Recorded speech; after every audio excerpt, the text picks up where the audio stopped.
بسم اللہ الرحمن الرحیم۔ RQ TV کے معزز ناظرین السلام علیکم۔ ناظرین، عربوں کے متعلق یہ بات آپ سبھی جانتے ہیں کہ قبل اسلام زمانہ جہلیت میں عرب بتوں کو اپنا خدا سمجھتے تھے اور ان کو پوجتے تھے۔ اس وقت ان کے 3 بڑے بت تھے جن کو وہ دیوتاؤں کا سردار مانتے تھے، جن کے نام لات، منات اور عزا تھے۔ ان تینوں میں سے آج ہم آپ کو عزت نامی دیوی کے متعلق بتائیں گے۔ عزت سردار دیویوں میں سے تھی۔ مکہ اور طیف کے درمیانی راستے میں وادی نخلہ ہے اور وادی نخلہ میں ہی عزا کا مندر تھا۔ ناظرین، وادی نخلہ وہی جگہ ہے جہاں حضور نبی اکرم صلی اللہ علیہ وآلہ وسلم کی ملاقات جنوں کے ایک گروہ سے ہوئی تھی اور انہوں نے آپ صلی اللہ علیہ وآلہ وسلم کی دعوت پر اسلام قبول کیا تھا۔ قریش اور دوسرے قبائل وادی نخلہ میں مذہبی رسومات پورا کرنے کے لیے آتے تھے۔ اسی عزت دیوی کے مندر میں تمام لوگ عزت دیوی کے لیے جانوروں کی قربانی بھی کرتے تھے اور اس مندر میں چڑھاوے بھی آتے تھے۔ ناظرین، باقی تمام بتوں کی نسبت عزا کی بہت زیادہ عزت و تکریم کی جاتی تھی۔ روایات سے پتہ چلتا ہے کہ عزت دیوی ایک شیطان عورت تھی اور اس کی رہائش وادی نخلہ میں پائے جانے والے ایک 3 جاؤ کے درخت پر تھی۔ اس کے اندر چونکہ شیطانی طاقتیں موجود تھیں تو انہی کے بل پر وہ عزت دیوی کے بھوت سے آوازیں نکالتی تھی، جن کو عرب کے قبائل سن کر اس کے اندر کی قوتوں پر اعتبار رکھتے تھے۔ انہی وقتوں میں اللہ رب العزت نے حضرت محمد صلی اللہ علیہ وآلہ وسلم کو مبعوث فرمایا اور آقائے دو جہان صلی اللہ علیہ وآلہ وسلم نے لوگوں کو بتوں کی پوجا سے منع فرمایا۔ قریش کو یہ بات اچھی نہ لگی اور انہوں نے آپ کی ہر بات کی تردید کی۔ فتح مکہ کے وقت حضرت محمد صلی اللہ علیہ وآلہ وسلم نے خانہ کعبہ میں موجود تمام بتوں کو توڑ دیا، لیکن عزت دیوی کے مندر میں موجود بت اس وقت تک وہاں سلامت رہا اور اس کے ماننے والے عقیدت مند اس کی پوجا اسی زور و شور سے کرتے رہے۔ چنانچہ عزت دیوی کے بت کو توڑنے کے لیے حضور نبی اکرم صلی اللہ علیہ وآلہ وسلم نے حضرت خالد بن ولید رضی اللہ تعالیٰ عنہ کو، جن کو سیف اللہ کا خطاب دیا جاتا ہے، منتخب کیا۔ ناظرین، حضرت خالد بن ولید رضی اللہ تعالیٰ عنہ 30 گھڑ سواروں کے ہمراہ وادی کی طرف روانہ ہوئے۔ حضرت خالد بن ولید رضی اللہ تعالیٰ عنہ اسلام کے سب سے بڑے سپہ سالار کی حیثیت سے بھی مشہور تھے۔ حضرت خالد بن ولید رضی اللہ تعالیٰ عنہ نے 150 جنگوں میں حصہ لیا اور کسی ایک جنگ میں بھی شکست نہیں کھائی۔ ناظرین، یہ حضرت خالد بن ولید ہی تھے جنہوں نے کیس و کسرہ جیسی بڑی سلطنتوں کو تباہ کر کے مدینہ جیسی چھوٹی ریاست کو عالمی ریاست کا درجہ دیا۔ حضور نبی اکرم صلی اللہ علیہ وآلہ وسلم نے جنگ موتا میں حضرت خالد بن ولید رضی اللہ تعالیٰ عنہ کی بے مثال بہادری کے جوہر دیکھے تو آپ صلی اللہ علیہ وآلہ وسلم نے حضرت خالد بن ولید کو سیف اللہ کا خطاب دیا، یعنی حضرت خالد بن ولید رضی اللہ تعالیٰ عنہ اللہ کی تلوار کے نام سے مقبول ہوئے۔ ناظرین، اس بار حضرت خالد بن ولید رضی اللہ تعالیٰ عنہ جس قوت سے برسرے پیکار ہونے جا رہے تھے، اس شیطانی قوت کی حقیقت صرف اللہ تعالیٰ اور اس کا نبی حضرت محمد صلی اللہ علیہ وآلہ وسلم ہی جانتے تھے۔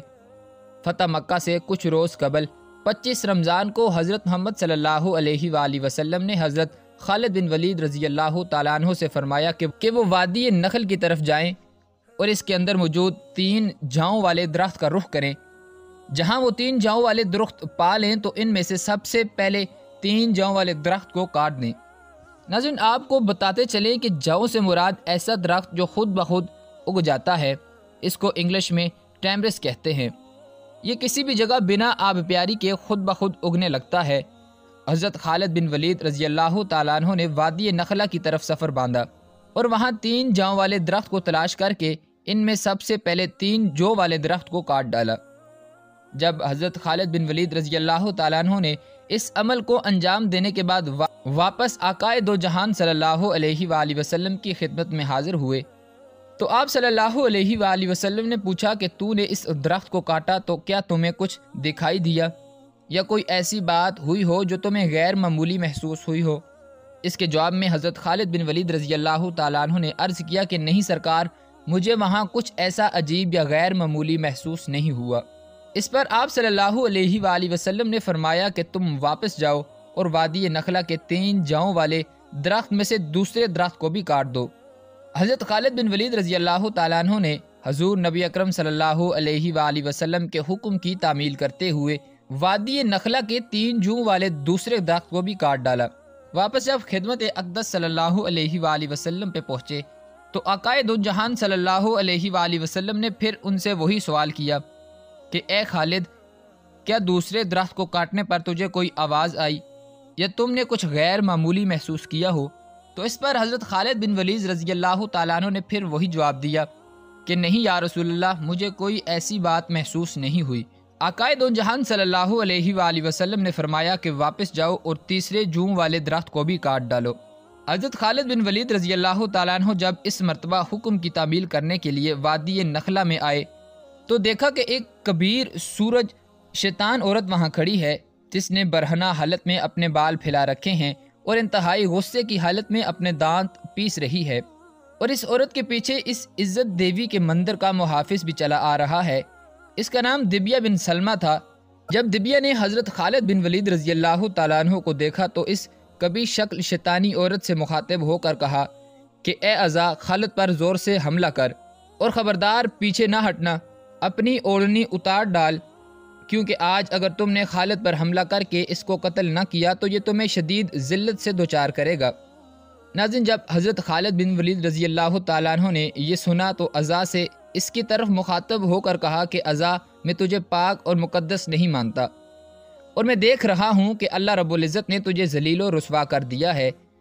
یہ کہہ کر حضرت خالد بن ولید رضی اللہ تعالیٰ عنہ نے عزا پر حملہ کر دیا اور اپنی تلوار سے اس کے سر پر وار کیا۔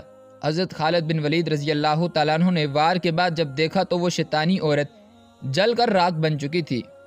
حضرت خالد بن ولید رضی اللہ تعالیٰ عنہ نے اس کی رہائش والے 3 جوں کے درخت کو بھی کاٹ ڈالا اور دیوی کے مندر کے محافظ دبیہ بن سلمہ کو بھی قتل کر ڈالا اور اس برائی کو ہمیشہ ہمیشہ کے لیے جڑ سے اکھاڑ پھینکا۔ ناظرین، یہ تھی ہماری آج کی ویڈیو۔ اگر آپ کو ویڈیو پسند آئی ہو تو ہماری حوصلہ افزائی کے لیے ہماری ویڈیو کو لائک کر دیں۔ اللہ پاک آپ سب کا حامی و ناصر ہو۔